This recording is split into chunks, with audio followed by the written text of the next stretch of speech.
Okay, so hello everybody. Thank you for waiting with us, and I hope you guys had fun with the Mentimeter. So we will be officially starting. So my name is Audrey, and again, thank you so much for being here with us today. And we hope that you enjoyed what we prepared for you. So we want to give a special thank you to our guest speakers, Sophia Kianni, Lourdes Diaz, and Renesmee Chen. We know that a lot of students here today are very excited to hear from you. So thank you so much for coming along to share your experience with us. Okay, so before we jump into our webinar, I also want to give a big shout out to our team.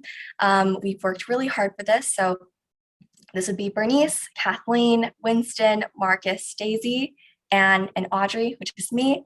We all worked really hard and we're really glad that everyone is here with us today. So on the next slide, we will be talking more about our webinar.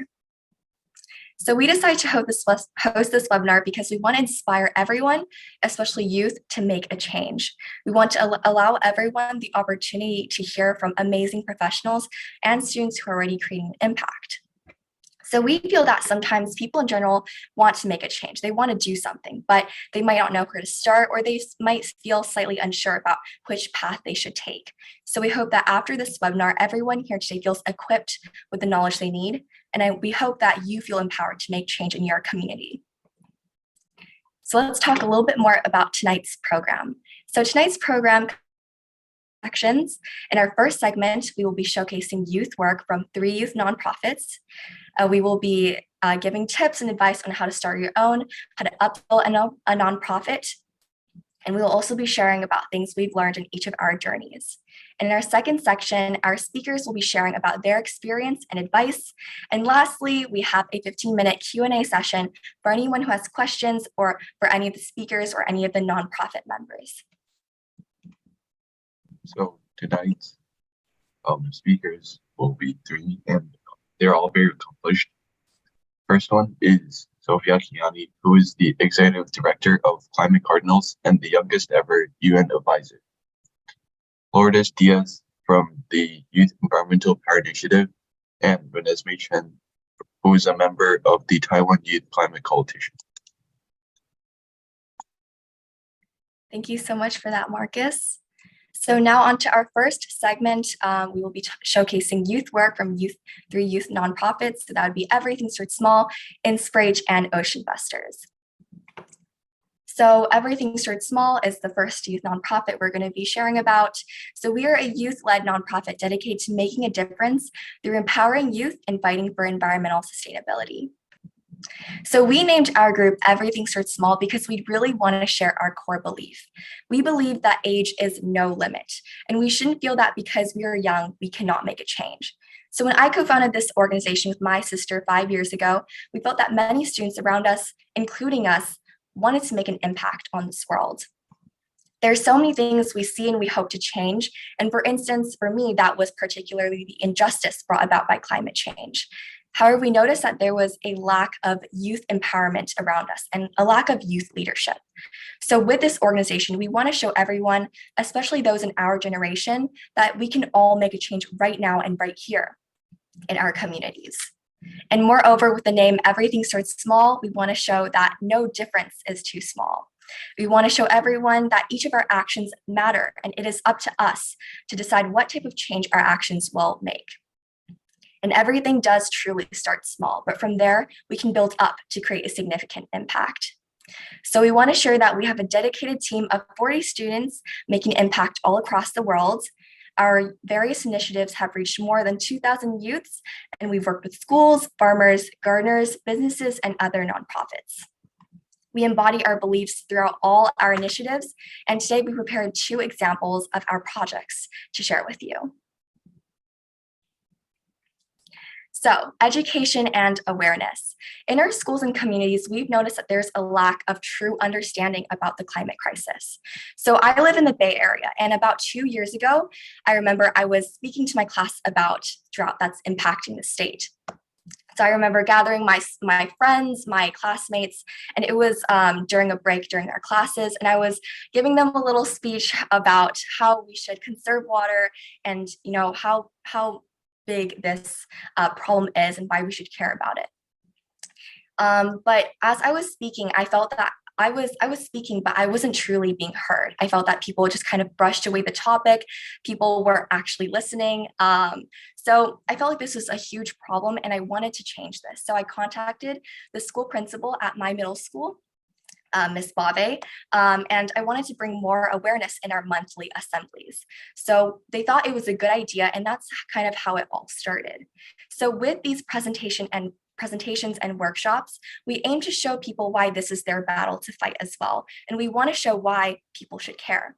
So we presented about topics such as climate change, the environment, waste management, recycling, and fast fashion.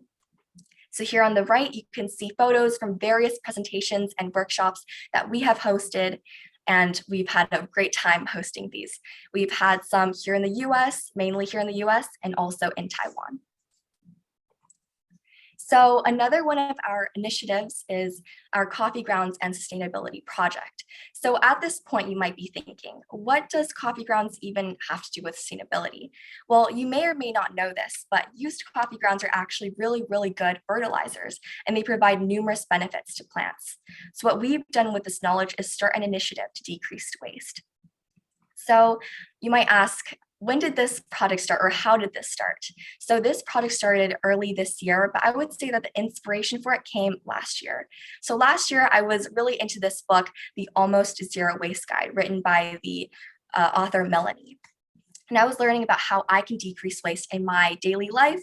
I was looking through articles about different tips and tricks in recycling, waste management, and I came across this information about coffee grounds. And I learned that people who make coffee at home can choose to use the used coffee grounds as a natural fertilizer rather than throwing it away. So when I heard this idea, I thought, wow, that is so interesting. And we were wondering, how can we take advantage of this practice? So we brainstormed and we thought, why don't we use this opportunity to decrease waste in our community? So we just started this project a few months ago this year. We started just by going to a few farmers markets in our area and pitching our project to the farmers. So I remember sometime in March or February, I went with Kathleen and Pia, two of our amazing members. We had our flyers with us, and we were going booth to booth in different in the farmers markets. And of course, the thing is we did face rejection, but I feel like what was really crucial was that we kept on going. And we didn't just go there, get rejected and be like, oh, the idea didn't work out and oh, let's just go home. But we did continue being persistent. And thankfully, in the end, we were able to find farmers and businesses that were interested in being a part of this project. So from then on, we've been collecting grounds from coffee shops, drying them, repackaging them in eco-friendly biodegradable bags, and redistributing them to gardeners, schools, local farmers, and plant-related businesses. So our team has also decided to expand this project even more and use this as an opportunity to host workshops in our area about gardening and waste management. So our goal with this initiative is to decrease waste in our cities and also bring people together to learn about sustainability and nature. So we mainly want to share these two initiatives today because we want to show that there are so many ways each of us can get involved. If you have a project idea, you can start with these small steps, such as contacting your friends, contacting the head of your school, such like what I did. And we also want to share that it is okay to face rejection. So being persistent really is the key. And it is definitely natural for any of our project or initiatives or movements to face obstacles or face like a bumpy path. But the key is to be true to yourself and just continue going. And we believe that from there, you can create a significant impact. So these are all things that we share with all our members at Everything Starts Small. And our organization is focused on creating this inclusive community to empower all our members who work together to create change. So I want to emphasize that our organization is truly a place where people from different backgrounds, talents, with different passions come together to create an impact. And I want to give an example today. One of our members, Mason. So Mason, he really loves writing. He's super passionate about it. And he is even a published author. And he has his work in some very amazing journals. So when he came to our team, he decided he wanted to use his own passion to create impact. So he worked with two other amazing members at Everything Starts Small and created the ARC Review, which is our literary journal. So this literary journal aims to uplift youth voices through publishing writing and art related to the environment. And you can definitely find more about this on our website. So altogether, this is just one example of one of our members coming on board and creating something new and leading with their passion. And I believe that this truly embodies all of our beliefs as well. So lastly, we want to say that through these two initiatives, and of course, many, many more, we are essentially striving towards our mission, which is to fight for a more sustainable future and to empower youth to make the change they feel is lacking in their communities. So next up, we have Bernice, the founder of Inspirate, who will be presenting about their nonprofit. And yeah, Bernice, take it away.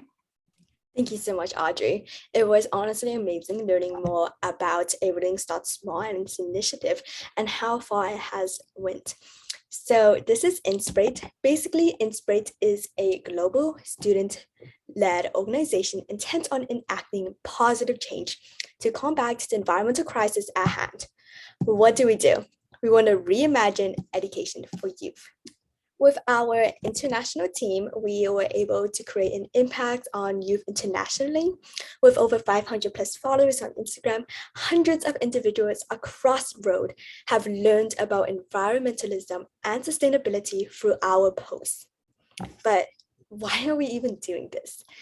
When I was in school, I noticed that we have little to no education on earth science or anything about environmentalism for middle and high schoolers. I founded this idea because when I was in middle school, I saw a lack of understanding of this topic. And this actually really struck me when I became the president of the Climate Change Club. And I learned why education is so crucial, especially in this topic. Before I taught the students about the climate crisis, none of them knew what climate change was and why it was important, which was quite scary to actually think about, especially when they would be our future leaders. After teaching them fun lessons by lessons, the students were able to get a better understanding and view the road from a different perspective. After hearing so many stories of similar problems across the road, I want to create an initiative that targets climate education to really enhance it too. We, Inspirate, want to change that. We want to change climate and youth education forever. Looking at these problems, we wanted to do something. We want to change it with our solutions. With our workshops, events, advocacy, mentorship programs, school clubs, and more, we hope to change your mindset and many other youth mindset with our workshops. We plan on implementing interactive and fun activities for anyone, any age to join. Yes, that means you. Next, we want to promote student advocacy in this field. Advocacy, especially at a young age, is important to highlight and understand our troubles and what we are facing. School clubs and creating mentorship programs are multiple activities we plan on creating on Inspirate. Just like what Catherine Hayhoe said, the best thing you can do about climate change is to talk about it. In addition, we in Inspirate plan on talking about this topic and field everywhere. Some of our activities that we plan on implementing are a research program and a mentorship program. In our mentorship program, we found that high schoolers can teach middle schoolers and youth about this issue, especially in an interactive way, because not so long ago, they were in the same position as us. They were struggling too in finding this education. Our other activities include winter program, podcasts, clubs, and more. Education is so important. It is the place where we learn, develop, and become a more intellectual individual. But how can we be more intelligent or smarter if we don't know the biggest crisis in the road?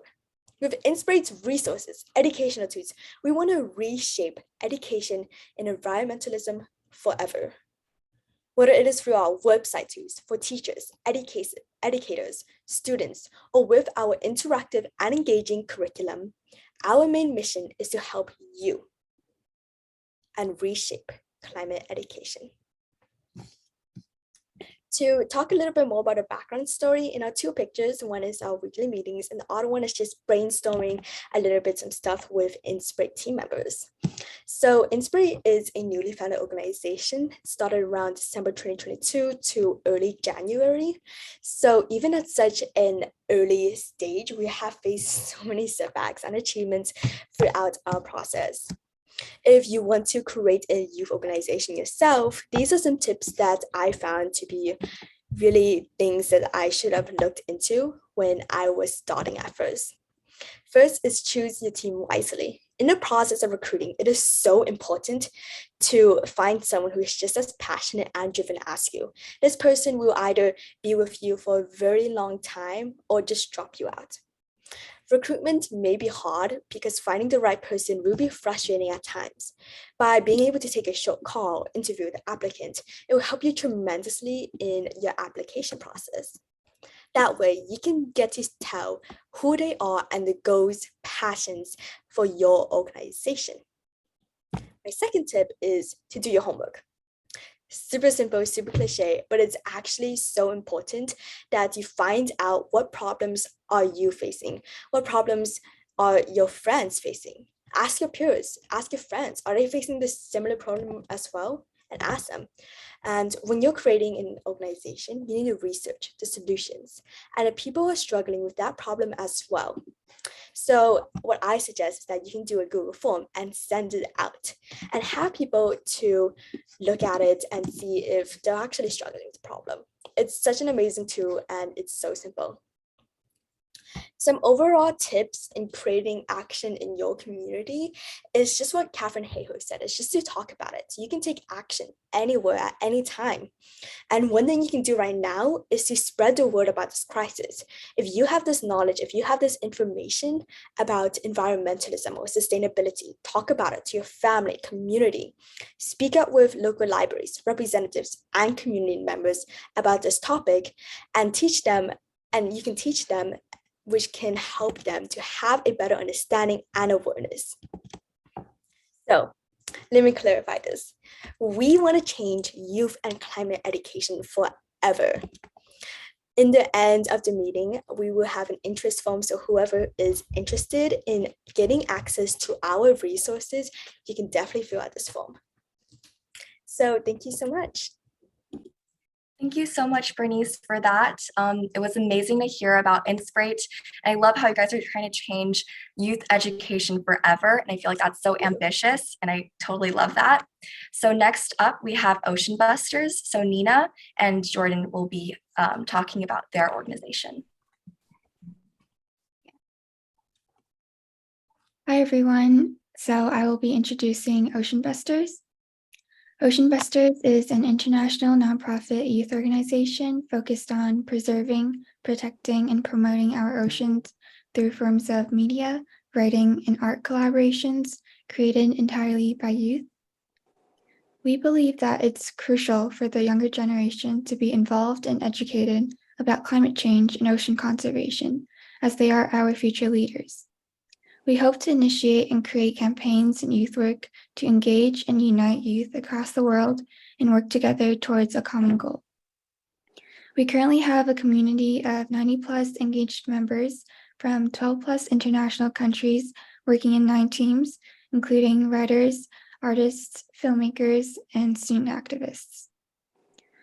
In terms of how Ocean Busters started, Jordan and I connected through an online youth climate platform.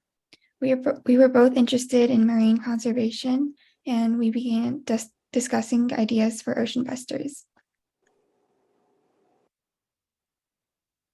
So, some tips for starting your own project and networking. First, before you start, make sure you know what area interests you and why. Being clear on your mission and goals will help define your interests and what you want to accomplish with the project. Do some research and look at work that's been done in the past and how you can create something that's unique and personal to you. Joining different groups and platforms, both in person and online, and sending out friendly emails, DMs, or asking to connect with other like-minded individuals on social media or LinkedIn by following up and keeping in touch, having conversations with others who have similar interests but different backgrounds and experiences may facilitate different ideas and new perspectives for a potential collaboration or project. Next, Jordan will be talking about our mission and current projects. Hello, my name is Jordan. So at Ocean Busters, our mission is to help spread awareness and advocate for ocean preservation. We aim to do this by creating different forms of media and art. So currently right now at Ocean Busters, we have a monthly newsletter, the Tidal Times. In this monthly newsletter, we highlight media created by all of our teams at Ocean Busters. Our artist team is also focused on creating a short children's book that will help educate youth and translate into different languages. Additionally, we also have a podcast. The podcast helps to discuss pressing issues of ocean pollution and its impact on the environment. We aim to explain existing initiatives and policies aimed at combating ocean pollution, but stress the importance of individual responsibility. Even though we are a fairly new organization, by networking, we were able to expand our teams and find new opportunities. And most importantly, spread our mission to more individuals. Thank you. Thank you so much for that, Jordan and Nina. Loved hearing about your podcast, about the children's book. I think that's such a cool idea. And also thank you so much for all those helpful tips. I know many of our people in the audience are probably starting their own nonprofits or trying to get more involved. So thank you so much for those tips. So next up, we have Bernice, who will be taking over the section for Sophia Kianni. So Bernice, do you want to go ahead and kind of explain the situation and show us what we have, our format? Of course. So thank you so much for this amazing Ocean Busters presentation. It was super cool to learn about your initiative. So regarding Sophia, we were able to speak with her today, and unfortunately she could not make it because of her time zone circumstances. But we did have a pre-recorded one, and we would love it to share with you and basically what she was meaning to say if she was here today. So I'm going to be presenting the video.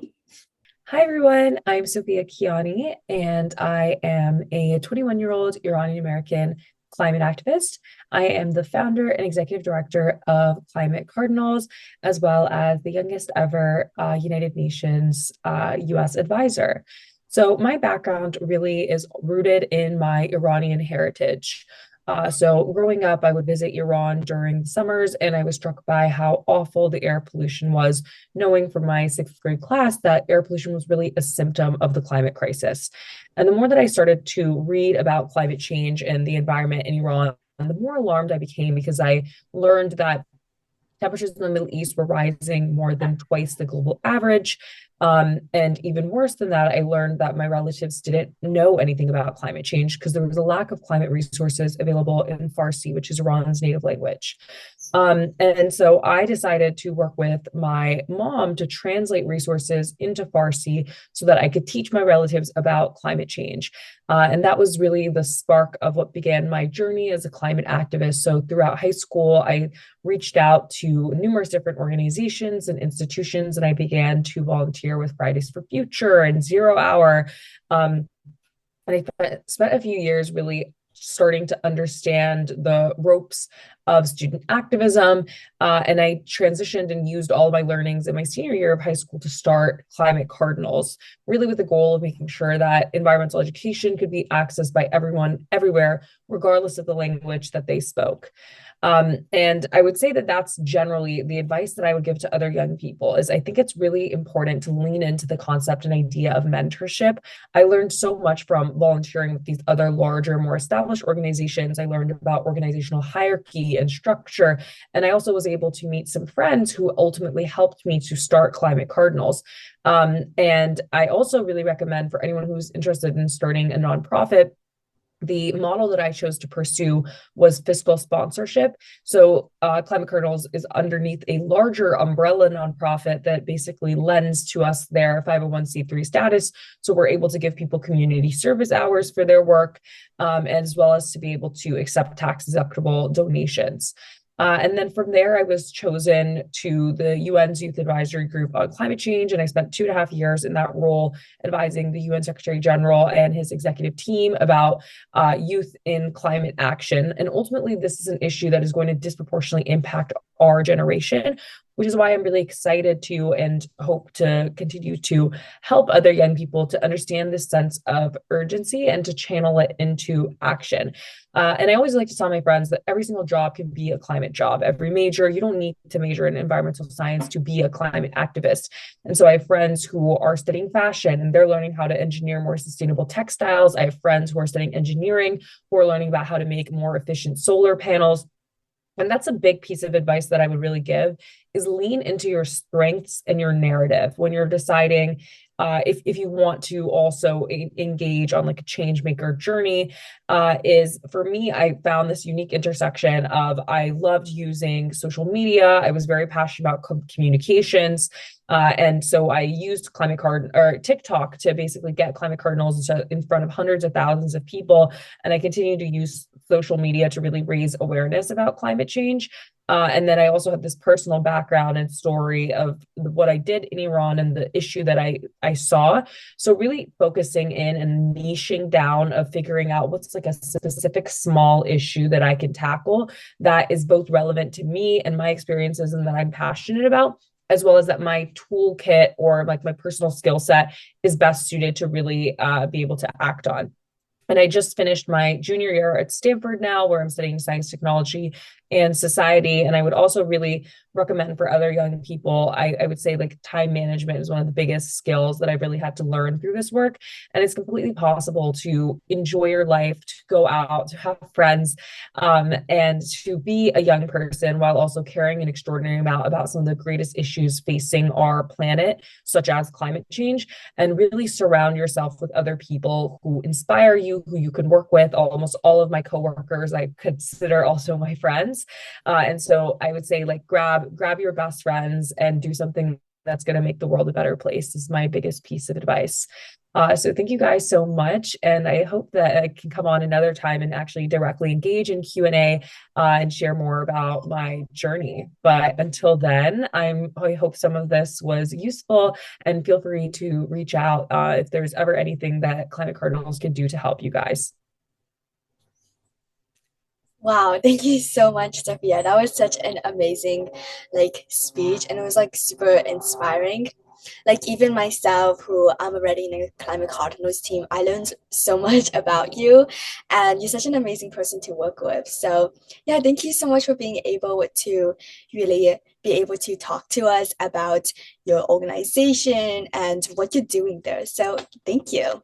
Second about you. The audio is playing, but basically, thank you so much, Sophia, for being able to really talk about this. It was such an amazing speech, and she's such an amazing person. So something that we want to do later is do a Q&A session with her. This is something that we may or may not be able to do, but she is definitely open to it. So yeah, thank you so much. Yeah, thank you so much, Bernice, for that. So it was kind of like a last minute emergency. We had planned for her to be here with us live today, but last minute she wasn't able to make it. So Bernice and I had a meeting with her this morning and we did that pre-recorded session. So yeah, thank you so much, Bernice, for that. And next up, we have Lourdes Diaz and Jay-Z. Thank you, Audrey. So let's welcome Lourdes Diaz, an inspiring individual who is a part of the Youth Environmental Power Initiative, and she's going to Cornell University. Woo! So first of all, I just want to congratulate you, Lourdes, for graduating high school. You should be very proud of yourself because it's such a big accomplishment. Thank you so much for that, Daisy. I really appreciate it. And thank you for having me here. Yes, thank you. So here's just a photo of the initiative Lourdes is a part of, Youth Environmental Power Initiative. And let's just start from the beginning of your journey. So Lourdes, how did your passion for the environment start? I love this story. So I like to thank my parents, both of them, because as a child, I used to watch nature documentaries with my father on our family television, the ones with David Attenborough, and watching them with him, I just instantly fell in love with nature, both the beauty and complexity of it. And I also like to thank my mom. There's a core memory I have with her. We were driving on the road, and we saw something on the road, like as we were driving, and it turned out to be an injured bird. And it was a very small action, but it had a really big impact on me. She picked up the bird, she covered her hands and picked it up and put it on the side so it wouldn't get run over. And as a kid, she was my superhero. I was really dumbfounded by her action because I thought, maybe I can be like that, and every small action can make a difference. So I like to thank my parents for really helping me jumpstart this passion for the environment. That's so great to hear. I feel like for a lot of kids, their parents are really like they're superheroes to them. Just like when I was a kid, I also looked up to my parents. So it's great how like they inspired you to become such an inspiring leader for the environment. So now that we understand a little bit more about the root of your passion for the environment, could you tell us why you decided to join the Youth Environmental Power Initiative specifically? Of course. So I joined during my freshman summer, and this is a time where I'm still figuring out what I am passionate about, what I want to do during my 4 years in high school. And my friend of mine, Kelly Tung, the founder of Y.E.P.I, was promoting her organization and invited me to join or apply. And so I took it as an opportunity to not only take on a leadership position, but also pursue something I know I'm passionate about, and that is sustainability and preserving the environment, facing the climate crisis. So this was just really a big step for me to really pursue my passion for the environment in a more communal way. And by communal, I mean joining an organization and being a part of something bigger than myself. Wow, that's crazy how just a small step in your freshman year led you to become such an inspiring leader. And what is it like working with Y.E.P.I and leading some of the amazing projects within this group? So being Secretary General of Y.E.P.I is a huge honor, and also a really great responsibility to have. As Secretary General, I've learned how to communicate more efficiently with my group members. I've learned how to make better decisions or learn how to have better decision-making skills. And those two combined really just make me a more efficient leader, and more adaptable to any obstacles we have to face as a group. That's really great to hear. I know that communication is definitely really important for everything. Working in a group and in the future, it'll be really important. But I have a question about your own personal environmental experience aside from Y.E.P.I. Of course. So on an individual level, it all started, watching those documentaries with my dad. And at that time, I wasn't a part of any sort of organization. So I really honed in on what I could do on an individual level. And this came in forms of helping my family recycle more. I made sure that they recycled a lot more plastics. I gave up red meat for I think 2 to 3 years, and I also gave up chicken for like half a year. Um, so I wanted to focus on what I could do as an individual. And currently I'm focusing on recycling or composting more materials at home. We have like an eggshell pot in my garden where my mom and we take all the eggshells we use and we repurpose it for fertilizer, very similar to Everything Starts Small's coffee ground program. So I was very impressed by what you guys had to show, but those are just some examples of what I've been able to do on an individual level. So thanks for asking that. Wow, that's so cool because actually my mom also uses eggshells Yeah. in her garden because she likes to plant like little vegetables, and then like she always asks us to save the eggshells so she can like put it in the soil as fertilizer. So that was really inspiring. I'm sure everyone in this webinar was really inspired by your words. And but as for like going back to Y.E.P.I, do you have any advice for people trying to start an initiative? And what were some challenges you faced working your way to where you are now? Of course. Some advice that I have personally for those trying to start an initiative are: number one, communication. We all know that communication is very important and very essential to leading or creating a collaborative group. So making sure that everyone knows when deadlines are, communicating opinions, and what times work for each other.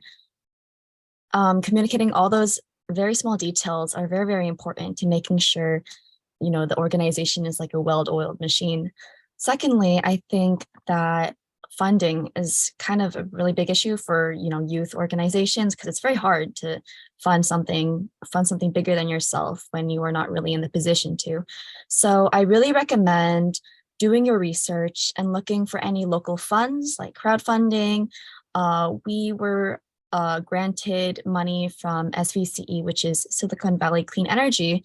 And that money has been a really, really big reason why we are able to lead the projects that we lead. So I really recommend looking for sources of money to help, you know, create a solid base for your organization. And it really, really helps. Yeah. Okay, that's great. It's great to hear how you guys were able to get great funding from these initiatives to help you guys. And but my second question is, what were some challenges you faced working your way to where you are now? Yes. The biggest challenge I believe that I've had to overcome is not saying yes enough. And by that, I mean feeling very uncomfortable when applying or even being offered opportunities. I'd be very uncomfortable. I really didn't know what to do with myself. But I think that once I started saying yes, I just wanted to try out, like maybe it's a speaker role or like a volunteering position, or even like applying for Y.E.P.I. Saying yes to those opportunities really made me grow as a person, because I could identify what made me not weak, but what I could improve on. And addressing those specific minor details and those accumulating into becoming more of a strength. And so saying yes to more opportunities just, you know, opened a lot more windows for me, and I could take on more positions, and those positions gave me more experience. And it's kind of a cycle where I could grow as an individual, as a leader, and as a teammate. Being able to step out of your comfort zone is definitely something that not everyone is able to do. So I'm very proud of you for being able to do that. Could you give us an example of when you said yes to an opportunity and it kind of changed your life? Of course. So I remember this was during lockdown, but a friend of mine told me that they were helping host my city's Earth and Arbor Day festival, and it was an online event. And she was like, "Oh my gosh, you want to try this out?" And I was a little hesitant because, you know, I've just been indoors all day, not really doing much. But I was like, you know what, I want to do something. I want to do something with myself, and I want to do something to, you know, help my community. So I decided to help host the festival online, and it was a really amazing experience. And I say this because I got to introduce some really great organizations and individuals, and that really gave me a lot more insight about my community, what my community's green agenda, what are they up to? And so I got to learn so much more about my city and feel a lot more closer to them in some way. Oh, that's great. Now I feel more motivated to learn more about my community as well. So thank you so much, Lourdes. I know you must have inspired a lot of people in this webinar, because you definitely inspired me to take more action on what I like, and definitely say yes more to any opportunities. So, and once again, thank you so much, Lourdes, for your inspiring words. We're so glad you can come and talk about your journey with us today. Thank you so much for having me. You guys are going to do great things, and you already are. Thank you. Thank you so much again, Lourdes, and also Daisy. Everything Starts Small, we were actually able to meet Lourdes, I think in April this year at the Arbor Day Festival, and it was so fun to talk to her. She's such an inspiring individual. So thank you so much for being here with us today. Next up, we have Renesmee and also Winston. For our last speaker, we'll be introducing Renesmee Chen from the Taiwan Youth Climate Coalition. The Taiwan Youth Climate Coalition, or TWYCC for short, is the first Taiwanese youth-created climate advocacy group, having attended many COP conferences since 2008. For anyone who doesn't know, COP conferences are annual United Nations conferences to discuss and limit climate change. Renesmee will be working towards representing TWYCC at COP28, happening in about late November and December. And we're super honored to have her here. So, hi Renesmee. Hi, can everyone hear my voice? Think we're all good? Okay, thank you. So I'm Renesmee on behalf of Taiwan Youth Climate Coalition TWYCC, and it's my pleasure to be here and nice to meet everyone. So yes, thank you. Okay, thank you, Renesmee. So firstly, let's start by asking, how did you first become passionate about the environment? Or why did you start taking steps to address all these environmental issues or join TWYCC? Well, I think the reason why I became passionate about the environment is mainly due to my habits developed since childhood. Like in elementary school, teachers always told us to like turn off the lights and faucets and to sort the garbage properly and not to litter, etc. And I was the type of student who obediently followed the instructions without really questioning why do we need to do this. But as I grew older, I found that fewer and fewer people actually do those things. Although the actions seem minor and simple, they do have an impact on the environment. So every time when I see someone leave the lights on or the taps on at full blast, maybe while brushing their teeth or fix their hair or face without really using the water, I feel really frustrated. How come these small things we should have learned since childhood are still not being done properly as adults? So I began to realize that I'm not just blindly following the teachings of my teachers. I really identify with the reasons behind those small behaviors, which is to protect the environment on which all human livings or any living things rely and depend. And also like Lourdes, I also learned a lot from my mom. Like since maybe 10, 15 years ago, she started to use to bring her own water bottle or utensils with her while going out. And she reuses like plastic bags or anything that can be reused. So I just learned from her and those behaviors became mine as well. So all things mentioned steer me toward a path of environmental consciousness. And later during my university years, as I majored in the field of social sciences, I began to pay attention to lots of social issues and realized that environmental issues and climate change are huge problems. So I aspire to contribute more beyond personal efforts. And while browsing through social media, I came across TWYCC. And I thought, wow, these Taiwanese youth are amazing. They're around the same age as me, but they've already accomplished so many remarkable things. So I decided to join TWYCC, and that's why I'm here and on my path. Yes. Yeah, I think it's awesome that your journey goes all the way back to school as a child and figuring out all these small insights from these seemingly, well, very small actions like turning off your lights using reusable water bottles. I think that's awesome. So next up, would it be fine to have you speak about maybe some initiatives you participated in, some environmental work, and well, just how do you feel from doing that? So in fact, I joined TWYCC for the first time like 2 years ago, but after a few months, I went abroad for my exchange program and suspended participation with TWYCC. Until last year, after coming back to Taiwan, I restarted to assist TWYCC in some small tasks. For instance, serving as a guide in a net zero exhibition where TWYCC was invited to set a pavilion. So I introduced TWYCC's past projects to the public and engaged them in some simple climate-related board games. I also worked with last year's members in the International Affairs Department of TWYCC to create some social media posts during COP27.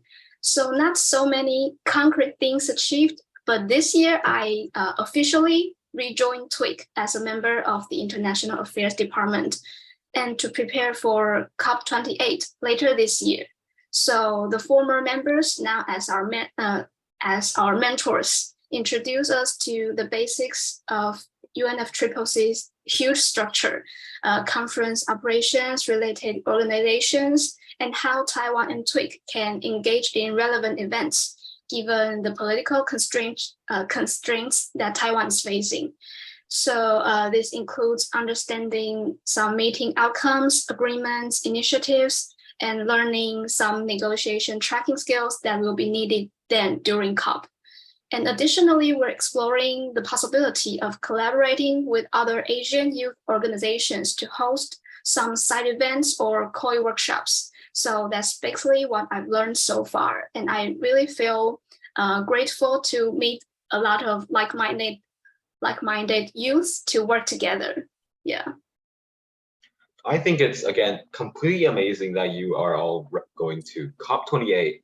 It's definitely incredible to work in such a large institution such as the UNFCCC, I believe. It's definitely awesome, and I think that it's really inspiring to hear from that, how you started out as, well, rejoining after a few years of abroad and worked back to the International Affairs Department, and now you're back, and in a few months, I think you'll be going to COP28. I think that's amazing. So yeah, and speaking about COP28, as you're going to be participating in it, what will your advice be for students who also want to contribute to such large-scale conferences and events? How would they apply or, well, get used to these large-scale events? So the answer for this question is linked to the last one. Since the UNFCCC is quite a huge structure, it's better to first understand its basic framework and operation. It's also important to know about some terms or topics such as mitigation, adaptation, loss and damage, just transition, and some milestones of former COPs. Like the Paris Agreement, something like that. So to do some little research before you want to participate in relevant activities. And you can browse their official website or just follow some accounts on social media about global climate governance and relevant news. Or you can also find some friends who are also interested in climate change or environmental issues to form a study group. That will help a lot. And you can do some study together. Additionally, maybe you can initiate some actions or participate in local climate relevant activities. So you can broaden your perspective on climate matters, just like the speakers before or the organizations here. You can try to join them and do something together, and you'll get to know more people and more opportunities to do more bigger things. Yeah. Okay, what a great message. Firstly, remember everyone, do your research, always get some background knowledge and keep up on current events, and also make friends, and together you can all find new opportunities. I think that's awesome. And lastly, what would be some general advice you have for students who want to get involved or kickstart their environmental advocacy journey? Okay, it might be a little bit overlap with the speaker's advice before, but I still want to encourage you to be forces, be creative, be courageous, be consistent, and be collaborative. First of all, I think youth is a life stage full of energy and interesting ideas, which might seem somewhat naive or impractical, but as an old Taiwanese famous popular commercial slogan goes, imagination is your superpower. So maybe the ideas are impractical, but they are in the same time innovative, and they may be the innovative solutions to some unsolved problems.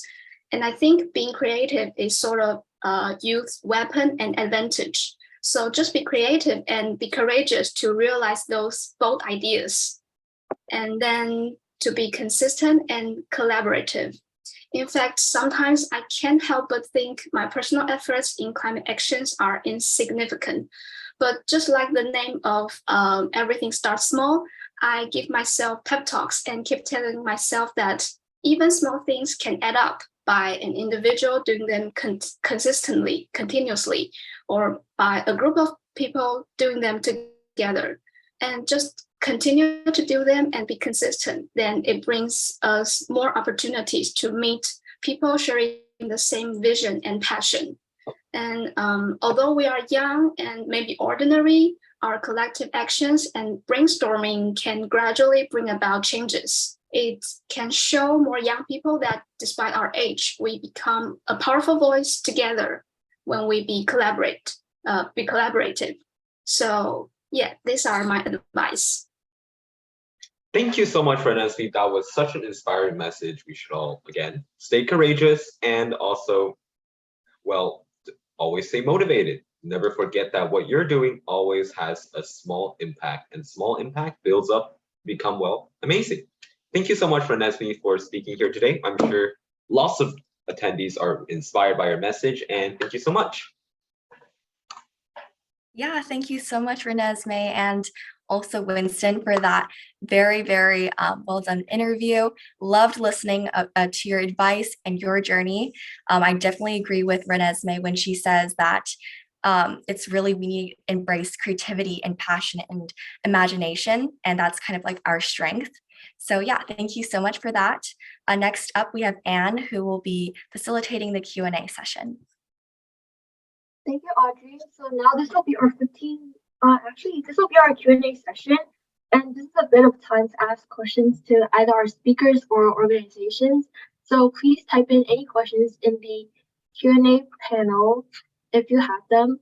So while we're waiting for the questions to come in, does anyone on our core team panelists want to ask questions to our speakers? Yeah, so I actually have a question for our speakers, both of our speakers actually. So I was wondering, were there ever times in your journey when you felt like you want to give up, or when you felt discouraged, when it felt like maybe like the whole world was against you? And if so, I want to also ask, how did you overcome that? There are definitely many times when I've had burnout. I think it's very kind of inevitable an environmental advocate because the issue is just so large and you feel very alone sometimes. But I think that having a group really helped, having a group that had the same passion, had the same similar mindset to tackling the issue. I think that for me, the biggest way that I continue to be motivated is by seeking out others who are also advocates, who are also pursuing, sustainability and other great projects. I am constantly inspired by the people around me and the people in the activist or environmental activist community, because these people really give up a lot. They sacrifice a lot to be able to do all these great things. So for me, I tend to, look for people who continue to do these things. And that's what really motivates me. Yes, and I feel totally the same as Lourdes. Sometimes it's frustrated to see others, they don't care so much about the environment or climate change. And sometimes there are some people really close to us. It was really frustrating, but I just do the same. Maybe I'll find some friends in TWYCC. We can do something and talk something together and to work some way out. And I also keep posting some climate news or information on my Instagram. And I hope that maybe someone sees it, can feel more related to the problems and to influence somebody gradually, little by little. Yes, that's how I do when I feel frustrated or meet some challenges. Oh, that's really helpful. I've liked listening to both of your experiences. I personally feel like I also experienced some of that in some of my environmental advocacy journey. So yeah, that truly helps. Love listening to about your experience and journey. And yeah, and are there any questions that you'd like to address? Yeah, so this one is actually from our audience members, and they were wondering, what are some specific initiatives Y.E.P.I has taken? So I believe this is for Lourdes. Yes, to address your question, we do have a few, quite a few projects we've gone over. Some of my personal favorites are the Y.E.P.I journal. So the Y.E.P.I journal is our newsletter. It's what our writing team, I believe, works on. They create some really great articles. Another one is our Earth and Arbor Day speaker series, which I was a part of. And we also had, I believe, a workshop. A few of our members showed up and presented. I helped host a beach cleanup in San Francisco with a few members of mine. That's probably one of my favorites. We got to learn a lot. We learned about, what is most Like what do you most often find on a beach? We also saw a beached whale, which I just thought was very, very interesting, as well as collaborating with local government. So we, for example, me and the creative directors created Santa Clara County flyers.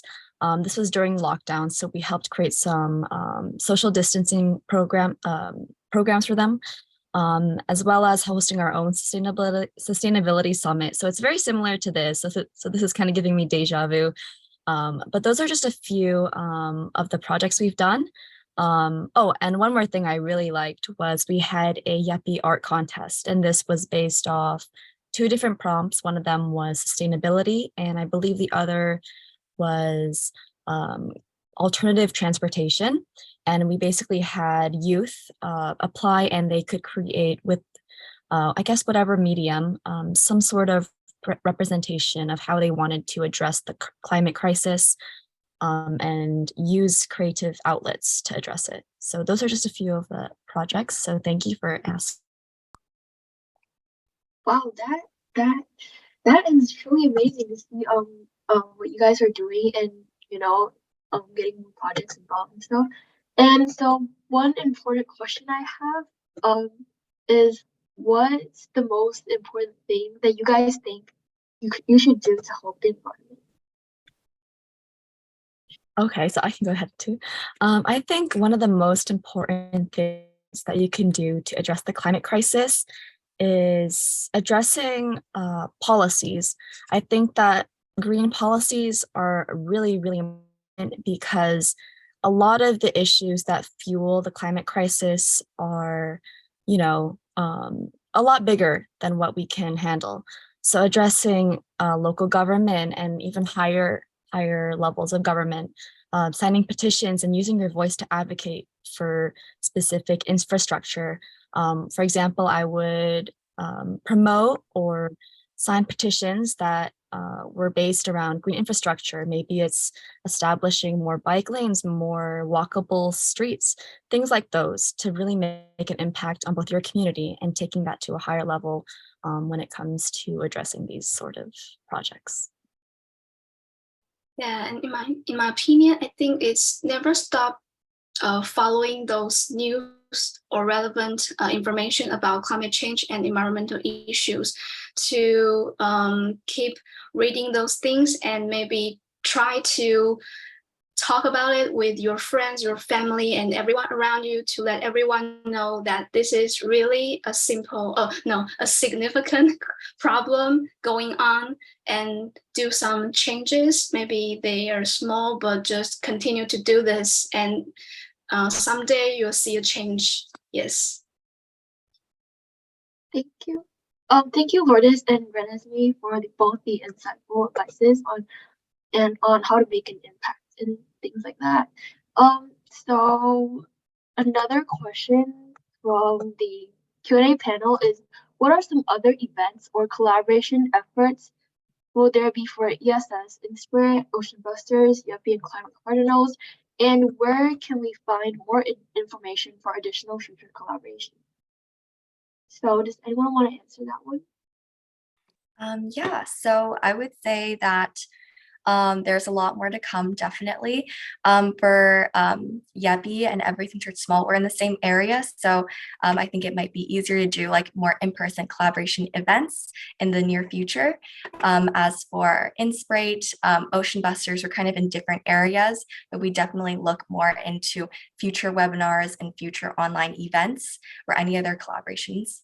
And yeah, so Bernice, do you have anything else to add onto that? Yeah, so I was actually able to talk to Audrey this morning, and we kept on talking about having future collaborations. It was honestly super awesome to have this webinar to come together as nonprofit organizations and really create it. And honestly, it was super nice meeting every one of the team members. And if you guys want to check out our future things, check out our socials, our LinkedIn, our Instagram, any of those stuff. We talk about future ones, but be sure to check out future collaboration with us, because it was definitely an amazing collaboration with this organization. So thank you. Okay, thank you, Audrey and Bernice, for the amazing answers. So I think this will be our last question. And this is for, I guess, all of us. So one of our audience members asked how to avoid climate topic being used as a political agenda, which is quite important. Yes, this is a very interesting question because personally, I believe that I feel like there's a lot of discourse on climate change being intertwined with politics. But if you want to separate the two, I feel like it's difficult, but addressing the real life implications of how climate change disproportionately affects certain groups, you can see that there is like a very clear correlation between maybe it's race, gender, socioeconomic status. But if you're asking how to separate the two, the only thing I can really is addressing how you can change your lifestyle on an individual level, because that isn't particularly affecting other people. But when it comes to making a greater change, it's kind of inevitable that your decisions and your voice will have an impact, and so that can start to affect other people. That's usually kind of the goal, but in a positive way. So if anyone else can address this question maybe a little differently, that'd be great. So it was really nice to hear about your perspective, Lourdes. So just a little bit that I think of it is I actually read this in an article. It was a while ago, so my memory is kind of foggy. So I feel like it's an interesting question, but what we can do is that we can, number one, focus on the science, like emphasize the climate change and its causes and the data. Number two, talk about the education and awareness and make sure it's not just used in political use, but also in education and our curriculum. And being able to put some local and personal relevance, like highlighting local and personal impacts of climate change to make the issue like a little more relevant and less abstract and more of a political point of view. And then another thing we can do is like engaging with diverse voices, like being able to talk to indigenous individuals or individuals who have different perspectives in industries and backgrounds. And also basically just having a global collaboration where we can basically stress the importance of really having an international cooperation where we're able to have every individual to really have it, rather for it to really just be something for politics. So hopefully that kind of answers your questions. It's just something of my perspective and what I think about it. Also on my end to add on, to both of you guys, I feel like getting, accurate information so that we don't get a bias is also very important because, political stances are like just different for everyone. So I think that should be one thing that we should, always be aware of. And yeah. So yeah, I think Renesmee, do you have anything else to add on to that? If not, yes, I agree with the speakers before. Like, it's very important to maybe focus on the science information, the fact, and don't get biased. And in Taiwan, it's very difficult to do that. But when it comes to like maybe elections or something political campaign happening, but it's really important that if we care about this thing, we have to be careful and to let more and more people know the truth, and maybe not to push them too much, but try to stay for the truth and the science. So I guess that will be the end of our Q&A session panel. Thank you for all the speakers and organization members that have answered our question. thank you so much, Anne, for that. Thank you guys so much for all the questions that we received. And thank you to all the speakers, Lourdes and Renesmee, for all those very insightful answers. So yeah, that brings us to the end of our webinar today. Thank you so much for being here with us, and we truly, truly appreciate it. So before you guys leave, we just want to share 2 links, I believe. So the Inspirate registration form if you're interested, and also the Everything Starts Small website. Okay, and that should be all. Thank you so much again for being here with us today, and have a good evening or have a good day. Thank you guys so much. Thank you so much. Bye.